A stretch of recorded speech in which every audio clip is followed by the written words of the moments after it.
Voilà l'actualité de ces dernières heures. 42 pays, dont la France, qui demandent à la Russie de quitter la zone. Regardez, nous demandons à la Russie de retirer immédiatement ses forces militaires de la centrale nucléaire de Zaporizhzhia et de l'ensemble de l'Ukraine afin que l'exploitant et les autorités ukrainiennes puissent reprendre leurs responsabilités souveraines à l'intérieur des frontières internationales reconnues de l'Ukraine. Alors parmi les auteurs de cette demande, la France, vous le disiez, il y a en fait l'intégralité des États membres de l'Union européenne, la Corée du Sud, la Turquie, le Royaume-Uni ou encore les États-Unis. Déjà, François-Bernard Huyghe, est-ce que c'est envisageable? Les Russes peuvent-ils accepter ça?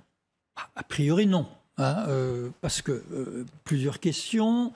Si les Russes qui ont posé des batteries à l'abri de la centrale nucléaire, si j'ose dire, s'en vont, qu'est-ce qu'on met à la place? C'est quand même le problème. Est-ce qu'on met des troupes ukrainiennes? Ça paraît invraisemblable. Et je ne vois pas une solution où on trouve une force neutre du genre casque bleu pour se mettre à la place. Donc ça paraît difficile à croire. Par ailleurs, l'intérêt des Russes à contrôler cette centrale nucléaire, outre que ça met leur batterie à l'abri, c'est de contrôler les flux d'électricité qu'elle commande. Il était même question de détourner le courant vers la Crimée. Je ne sais pas si c'est techniquement possible. Donc je vois difficile. Avec un spécialiste dans un instant, on lui demandera si c'est possible. Voilà. Moi, je ne me prononce pas sur des choses pareilles. On ne peut pas être toutologue et tout savoir sur les centrales nucléaires et tout. Et bon, ça paraît difficile. Et par ailleurs, n'oublions pas que les Russes disent que ce sont les Ukrainiens qui bombardent la centrale et pas eux-mêmes qui bombardent la centrale qu'ils occupent. Donc je vois difficilement une réponse positive. Je relisais hier le protocole additionnel justement sur la zone démilitarisée des conventions de Genève. Alors tout d'abord, pour mettre en place cette zone démilitarisée, il faut soit un accord verbal, soit un accord écrit entre plusieurs parties, avec sous l'égide d'une puissance protectrice ou une ONG indépendante. Alors déjà ça, comment mettre en place? Qui on va choisir? Ça déjà, première question. L'autre condition, c'est que tous les combattants et le matériel militaire soient évacués. Vous imaginez bien qu'avec 500 soldats autour de la centrale de Zaporizhzhia, 500 soldats russes, plus près de 10 000 ingénieurs au sein même de la centrale, dont l'ingénieur-chef de la centrale de Zaporizhzhia, on ne va pas les évacuer comme ça du jour au lendemain en laissant la centrale sans personne, aux mains de personne, sans ingénieurs, ni les Russes qui voudront partir de cette centrale et dire qu'ils ne contrôlent plus cette centrale de Zaporizhzhia. Et puis aussi, combien de temps ça durera d'avoir une zone démilitarisée? Il faut savoir que la Convention de Genève demande à ce qu'il n'y ait pas de combat dans cette zone, ni autour de cette zone, autour de 10 km autour de cette zone. Vous imaginez bien que la ville d'Energoar, qui est constamment bombardée actuellement avec des combats intensifs pour gagner le sud et notamment Kherson, personne ne va vouloir arrêter les combats autour de cette zone-là.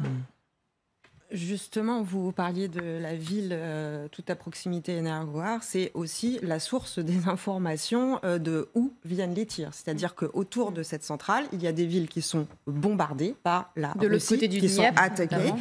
Les tirs viennent de cette centrale, ce qui corrobore quand même des jours et des jours d'interrogations partout, de savoir de qui, de quoi avait tiré. Non, les tirs qui sont problématiques, qui mettent en danger la sécurité du continent entier, viennent de Russie. Ce site est occupé par des militaires russes. Et sur la question du personnel qui resterait ou resterait pas,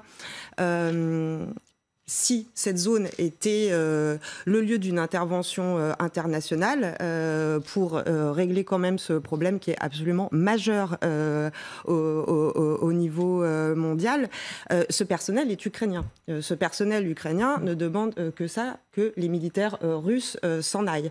Par ailleurs, il y a aussi la question ultra problématique, c'est que il y a des centaines de militaires russes qui ont pris cette centrale avec plusieurs objectifs, notamment la question de l'électricité, notamment la question de l'occupation, c'est-à-dire, voilà, on détruit, on bombarde et après on déclare la zone russe. C'est quand même un classique de la stratégie. Il va y avoir un référendum. Donc il va y avoir un simulacre. Il va y avoir un simulacre de référendum comme ils nous le font partout en fait depuis 6 mois. C'est-à-dire ils détruisent, ils occupent et après ils déclarent que c'est russe. Par ailleurs, il y a la question centrale, si je puis me permettre. Ces militaires russes qui occupent cette centrale en ce moment sont absolument incompétents en la matière. C'est aussi le nœud aussi des alertes du personnel compétent, les ingénieurs sur place, dont c'est le métier en fait qui alerte, c'est quand même, on voit ceux qui sont capables de faire, comment ces forces se comportent en d'autres lieux, comment ces forces peuvent amener le pire en d'autres lieux. On a en ce moment en Europe des centaines de personnes dont ce n'est absolument pas le métier, absolument incompétent, et non, on ne peut pas conduire des chars et tirer sur des villages et gérer une centrale de cette taille en Europe. Donc il y a un problème international, ce que dit la déclaration aussi. Donc elle clôt enfin ce débat d'une façon politique qui a tiré. C'est la Russie qui tire, c'est la Russie qui occupe.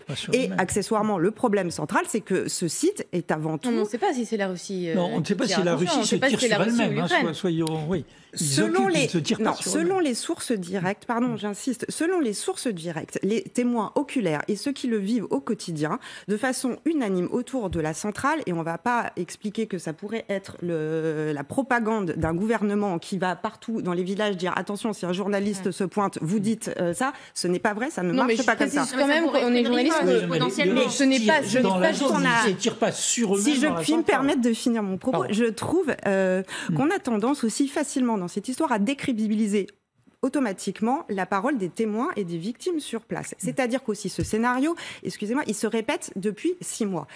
Il y a une agression russe, ils bombardent, ils détruisent. Mais quel serait l'intérêt des Russes à se bombarder dans ce cas-là? Eux-mêmes. Ça reste très dangereux. Ce site militaire sert de base militaire à l'occupation du reste de la région. Qui sont autour de la centrale nucléaire. Il y a des chars, il y a des tanks, mais là on parle de bombardement. C'est une région à prendre, c'est un objectif militaire, c'est un objectif politique pour les Russes. Ils se servent de cette base parce qu'ils savent très bien qu'avec le traumatisme par rapport au nucléaire, ce qui n'est pas rien dans l'histoire de Tchernobyl en Ukraine, les forces ukrainiennes ne répliqueront jamais en tirant sur un réacteur. Ça ne tient pas, ce n'est pas possible. Humainement, philosophiquement, éthiquement, militairement, ça ne tient pas, ce n'est pas possible. Donc, ils le savent très bien, parce qu'ils ont pour habitude d'appuyer sur des boutons traumatiques très, très, très perverses, type la faim, Holodomor, ce qui rappelle l'histoire tragique ukrainienne, le nucléaire, ce qui rappelle l'histoire tragique ukrainienne, et les traumatismes. Ils le manient comme personne. Non, il y a cette il y a ce potentiel scénario de riposte dans cette ville où il y aurait eu tout de même des frappes accidentelles, et là on ne sait pas de quel côté ça tire. Mais par contre, là où je vous donne raison, c'est que les Russes ont bien compris qu'il fallait prendre cette centrale en otage, non pas la bombarder, mais la prendre en otage pour que ce soit un argument sur la scène internationale et faire peser certains arguments auprès des Occidentaux, notamment à l'ONU. Quand ils mettent en place cette réunion extraordinaire d'urgence, ils disent bien dans leur communiqué, on demande cette réunion extraordinaire d'urgence parce qu'il y a des frappes ukrainiennes. Donc ils ont bien un intérêt sur la scène internationale de garder cette centrale en otage, non pas que pour ce potentiel référendum de Zaporijjia et pour contrôler la zone, mais aussi parce que justement, comme vous le disiez, il y a ce traumatisme du nucléaire en Ukraine qui est bien présent, et ça les Occidentaux le savent. Très juste d'ailleurs, quand vous parlez de prise en otage, il y a un article de la BBC ce week-end, il y a quelques jours, la BBC qui a pu contacter justement des employés ukrainiens de la centrale et qui disent clairement on est complètement pris en otage, on nous met une arme sur la tempe et de toute façon on ne peut rien faire. Et leur famille d'ailleurs, c'était très intéressant dans cet article, c'est-à-dire que certains ont essayé déjà, parce que ça fait un moment qu'on se dispute Zaporijjia, depuis un moment ils ont essayé de faire fuir leur famille le plus vite possible, et là apparemment, selon les témoignages sur le terrain des Ukrainiens qui travaillent au sein de cette centrale, les Russes refuseraient que les enfants de ces travailleurs et de ces ingénieurs partent de Zaporijjia pour justement pouvoir garder ces travailleurs au sein même de la centrale. En tout cas, il y en a un qui suit la situation bien évidemment minute par minute, c'est le président ukrainien Volodymyr Zelensky qui a une nouvelle fois haussé le ton hier soir. Écoutez. Chaque soldat russe qui frappe la centrale nucléaire de Zaporijia ou qui tire depuis son territoire doit comprendre qu'il deviendra une cible spéciale pour nos services de renseignement, nos services spéciaux et pour notre armée. François Bernabé, une menace. Une menace pour répondre à une menace. Que voulez-vous que je dise d'autre? Alors, intéressant, mais peut-être que vous passerez l'extrait tout à l'heure. On voit bien dans la rhétorique de Zelensky, il insiste de plus en plus sur le thème que la Russie est un État terroriste. Hein, et ce fait de se faire traiter d'un État terroriste est une ligne rouge pour les Russes qui ont envoyé des signaux aux États-Unis. C'est du verbal, c'est du sémantique, mais c'est aussi du symbolique et du politique. Allez, on est en direct avec Bruno Combi, polytechnicien, ingénieur en génie nucléaire. Bonjour et merci d'être avec nous. Merci d'avoir patienté quelques minutes. Alors, je voudrais faire un peu le vrai du faux avec vous sur les risques ou pas autour de cette centrale nucléaire.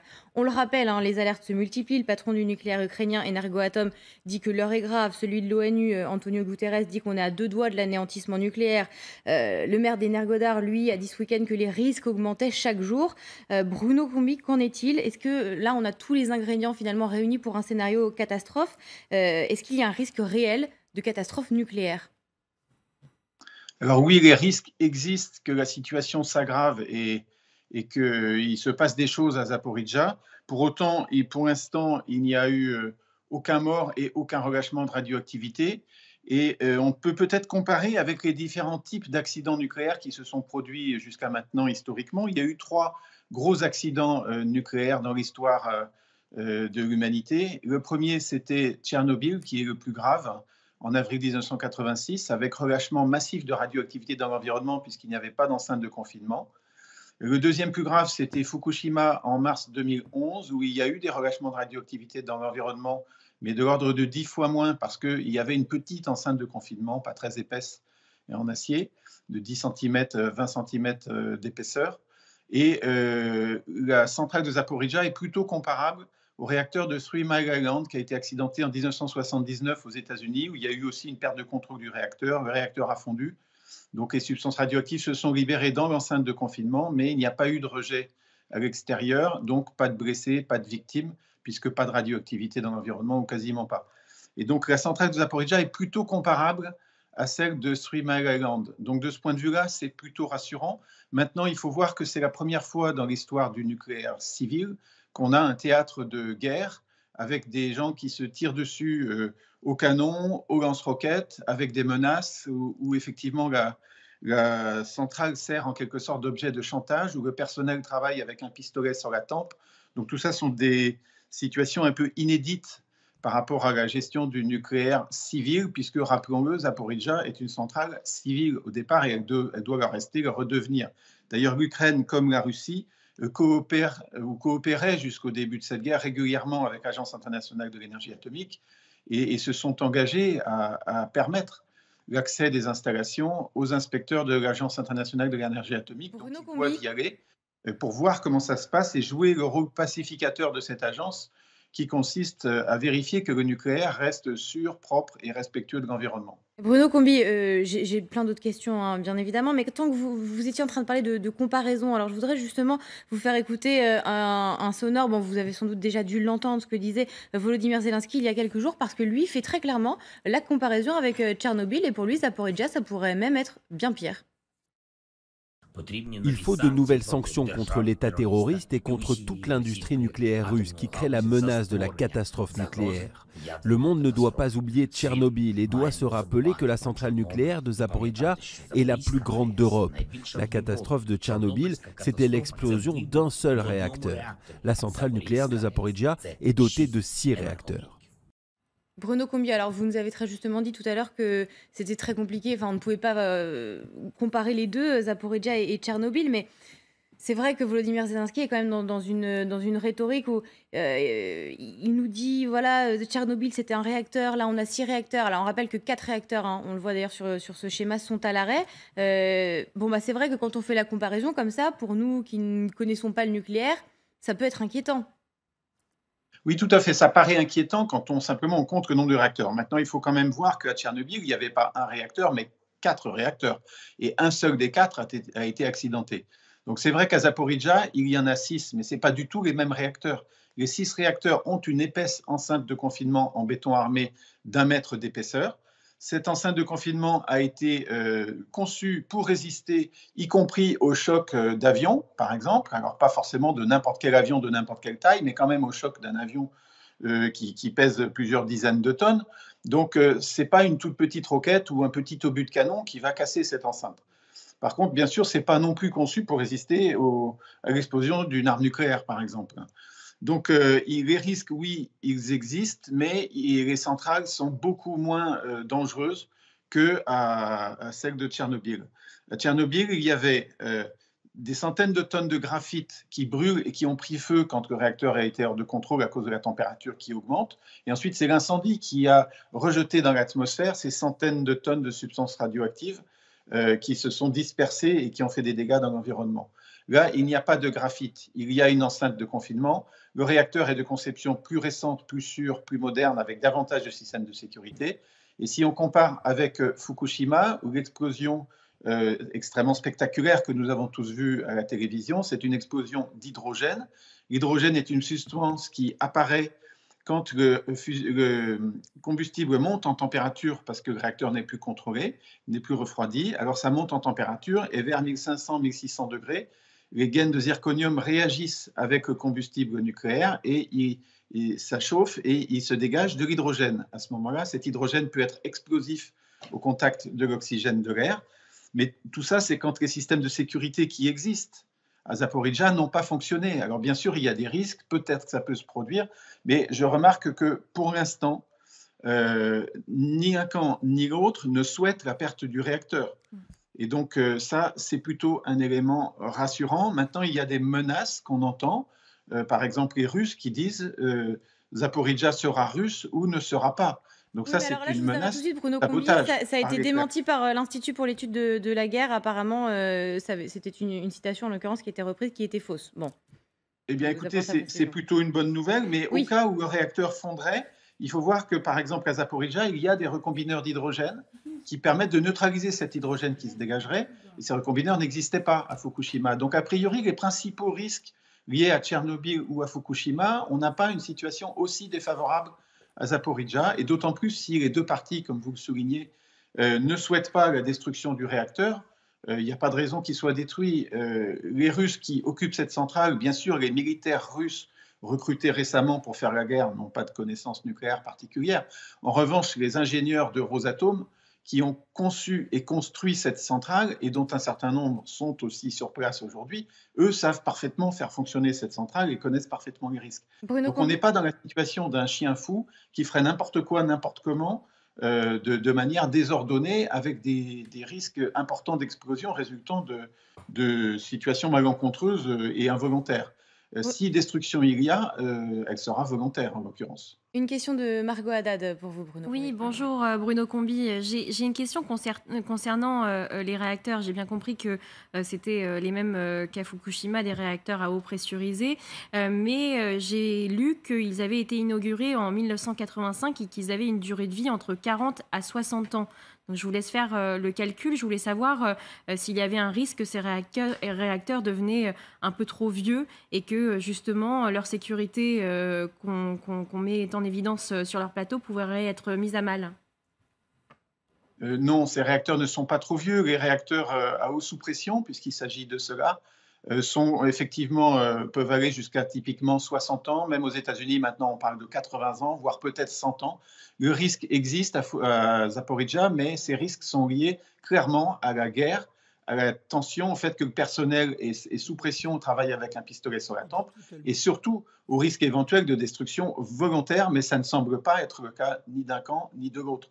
Donc de ce point de vue-là, c'est plutôt rassurant. Les risques, bien sûr, existent, puisqu'il s'agit d'un théâtre de guerre avec des situations irrationnelles possibles, avec des destructions qui ont déjà eu lieu sur le site. Il faut bien voir qu'il y a eu une destruction dans une station de pompage, une destruction d'une unité de production d'azote et d'oxygène. Il y a eu des destructions à proximité de fûts de stockage de combustible à sec. Il y a eu des détecteurs de radioactivité qui ont été endommagés. Il y a eu des tirs depuis la centrale vers l'extérieur, puisqu'effectivement, ils bombardent les villes voisines, notamment de l'autre côté du Dniepr, à partir de la centrale, en s'en servant comme d'une base pour attaquer en pensant que du coup les Ukrainiens ne répondront pas pour ne pas endommager la centrale. Donc la centrale est en quelque sorte prise en otage, comme ils ont utilisé des maternités, comme ils ont utilisé des hôpitaux pour bombarder. Et ensuite, quand ils sont bombardés en retour, dire, voyez, c'est l'autre camp qui bombarde les hôpitaux.